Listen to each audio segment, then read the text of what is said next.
هر کجا هستم باشم.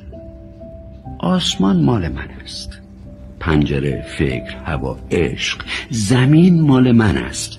چه اهمیت دارد گاه اگر میرویند قارچ‌های غربت؟ من نمیدانم که چرا میگویند اسب حیوان نجیبی است، کبوتر زیباست، و چرا در قفس هیچ کسی کرکس نیست؟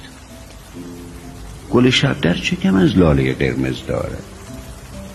چشم‌ها رو باید شست، جور دیگر باید دید، چترها رو باید بست، زیر باران باید رفت، فکر را، خاطر را زیر باران باید برد.